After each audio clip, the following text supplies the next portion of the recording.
आज का topic URL and search engine. URL क्या होता है? यूआरएल इंटरनेट पर उपलब्ध संसाधन या रिसोर्स का विशिष्ट पता है। इसे वेब एड्रेस भी कहते हैं। यूआरएल का पूरा नाम यूनिफॉर्म रिसोर्स लेक्टर होता है, जिसे 1994 में माननीय टिम बैनर्स-ली तथा इंटरनेट इंजीनियरिंग टास्क फोर्स द्वारा विकसित किया गया था। इंटरनेट दुनिया का विशालतम कंप्यूटर नेटवर्क है, जिसके ऊपर विभिन्न प्रकार के सूचना संसाधन, files, documents, audio, video, graphics आदि उपलब्ध है और यह सूचना असीमित है। इसलिए प्रत्येक संसाधन की पहचान सुनिश्चित करने के लिए एक नाम दिया जाता है, जिसे यूआरएल कहते हैं। अगर असाधारण शब्दों में कहें तो यूआरएल उस फोटो, फाइल, वीडियो, गाना का पता है जहां से इसे डाउनलोड किया जा सकता है और ऑनलाइन स्ट्रीम भी किया जा सकता है। एक यूआरएल कुछ इस प्रकार होता है, जैसे कि आप देख रहे हैं ये यूआरएल पे जैसे क्लिक करेंगे उस फाइल या उस डॉक्यूमेंट के पास पहुंचाएगा जिसे हमें देखना है या डाउनलोड करना है। चलिए हम इसे एक बार क्लिक करके देखते हैं।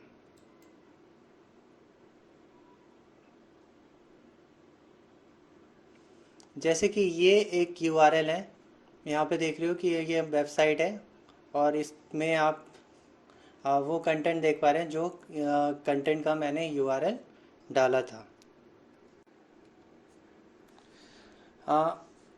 अब हम जानते हैं यूआरएल के अलग अलग पार्ट्स क्या क्या हैं। पहला है प्रोटोकॉल, यानी प्रोटोकॉल किसे कहते हैं? ये जो HTTPS लिखा हुआ है इसे कहते हैं प्रोटोकॉल। इसे URI स्कीम भी कहा जाता है। प्रोटोकॉल ब्राउज़र को बताता है कि उपलब्ध संसाधन को कैसे डाउनलोड करना है। HTTPS से सबसे लोकप्रिय वेबसाइट प्रोटोकॉल है, जो कि सूचनाओं को सुरक्षित इनक्रिप्ट कर ट्रांसफ़र करने की सुरक्षा मुहैया कराता है। इसके बाद है सेकंड सेपरेटर क्या करता है? ये जो स्लैश देख रहे हो ये सेपरेटर होता है। इसको ये डिवाइड करने में मदद करता है कि एक विशेष चिन्ह होता है जो यूआरएल के अलग अलग भागों को एक दूसरे से अलग करने का काम करता है। उदाहरण के लिए HTTPS को शेष यूआरएल से अलग करने के लिए सेमीकोलन डबल स्लैश का उपयोग होता है, तथा अन्य स्थानों पर देख रहे हो जैसे कि यहाँ पे देख रहे हो HTTP में डबल स्लैश लगा हुआ है। यहाँ पे ये हमारा वेबसाइट है। वेबसाइट के बाद जो अलग अलग पार्ट के लिए जाने के लिए उन्होंने वहाँ पे सिंगल स्लैश का यूज़ किया है। सेकंड है डोमेन नेम यानी वेबसाइट का नेम। जैसे यहाँ देख रहे हो www.tutorialpoint.com।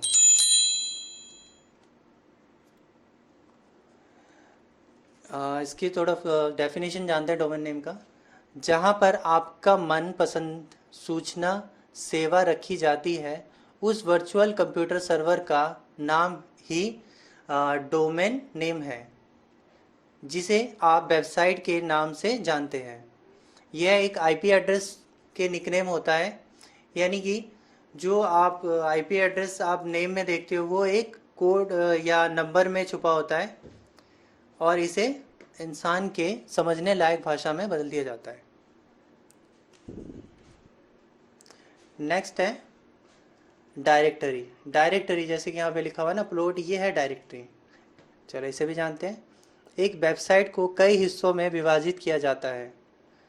एक हिस्से को आप घर में विशिष्ट कमरा मान सकते हैं, जो केवल किसी विशिष्ट इंसान या काम के लिए उपयोग होता है।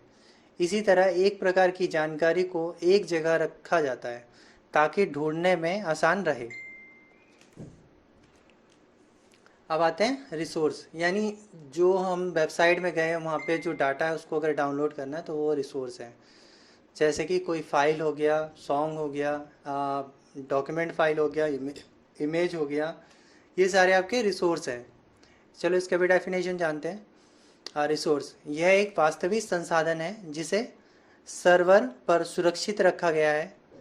इसे वेब पेज भी कहते हैं। यही वो फाइल, फोटो, वीडियो, गाना होता है जिसे आप ढूंढते हैं। फाइल के नाम के आगे फाइल का एक्सटेंशन भी लिखा जाता है जो बताता है कि यह किस प्रकार के फाइल है, जैसे कि HTML, HTML, PHP, ASP, CGI, XML, JPG, PNG आदि लोकप्रिय फाइल के एक्सटेंशन हैं।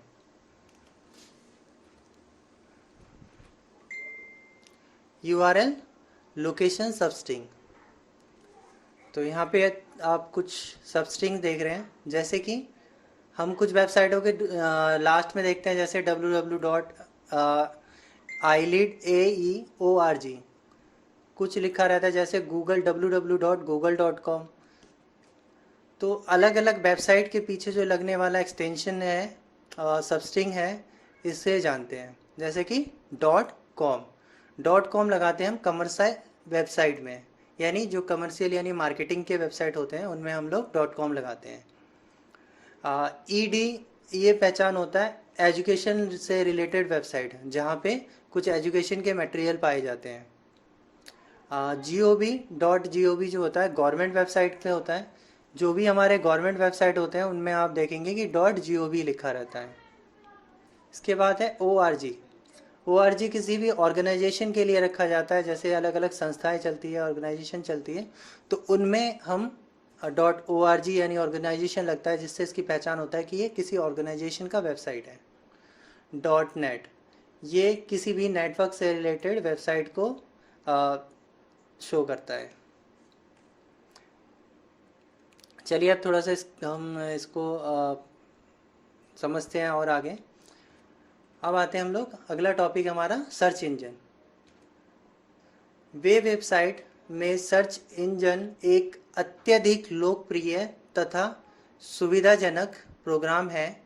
सर्च इंजन एक ऐसा प्रोग्राम है जो इंटरनेट पर उपलब्ध सूचनाओं में से किसी विशेष सूचनाओं को ढूंढकर हमारी स्क्रीन पर प्रदर्शित करता है।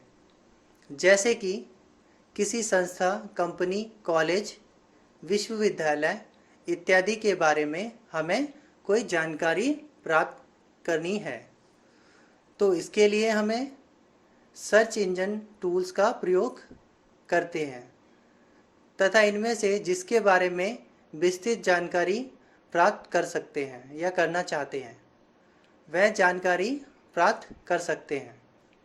विभिन्न प्रकार के निम्नलिखित सर्च इंजन पर उपलब्ध है, जैसे कि Google, Yahoo, Ask, MSN, Bing, About. ये सारे कुछ हमारे सर्च इंजन हैं। जैसे कि मैंने आपको एक तस्वीर यहाँ पे दिया है, गूगल सर्च इंजन है यहाँ पे। इसे कहते हैं सर्च बॉक्स, जिसके अंदर हमें जो भी सर्च करना होता है वो हमें यहाँ लिखना होता है, और ये होता है सर्च बटन, जिसमें हमें क्लिक करने पर डेटा को सर्च करके दिखाता है। तो यहाँ पे कुछ सर्च इंजन्स के फ़ोटो है, जैसे आप देख रहे हो कि गूगल का है, याहू है, आस्क है, MSN है। ये सारे एक सर्च इंजन वेबसाइट है। चलिए हम इसे ब्राउज़र के थ्रू जानते हैं। तो ये हमारा एक ब्राउज़र है, हमने जो ओपन किया है वो गूगल क्रोम है, और इसमें आप कुछ वेबसाइट्स खुले हुए देख रहे हैं, जैसे कि ये डायरेक्शन का वेबसाइट है। ये हमारा गूगल सर्च इंजन है, जिसमें हमें गूगल में अगर कुछ सर्च करना है तो वो हम यहाँ पे सर्च कर सकते हैं। ये आपके सर्च बॉक्स है, जिसमें हमें जो भी सर्च करना है, स्टडी से रिलेटेड या सॉन्ग या मूवी या कुछ भी स्टडी मटेरियल या किसी भी मार्केटिंग यानी कमर्शियल साइट को खोलना है, तो वो हम गूगल से सर्च कर सकते हैं। गूगल सर्च इंजन सब में टॉप है, जिसमें हर तरह की चीज़ें हमें इस सर्च इंजन में मिल जाता है। दूसरा सर्च इंजन याहू भी एक सर्च इंजन है। यहाँ पे भी हम किसी भी प्रकार के डेटा को सर्च कर सकते हैं। ASK.com ये भी एक प्रकार का सर्च इंजन है, जहाँ पे हम किसी भी डेटा को सर्च करते हैं। इसका सर्च बॉक्स ये है और ये सर्च बटन है। इसके बाद MSN, ये माइक्रोसॉफ्ट कंपनी का सर्च इंजन है। विंग, ये भी एक प्रकार का सर्च इंजन है, यहाँ पे भी हम लोग डेटा को सर्च कर सकते हैं। Thank you. आज के लिए इतना ही।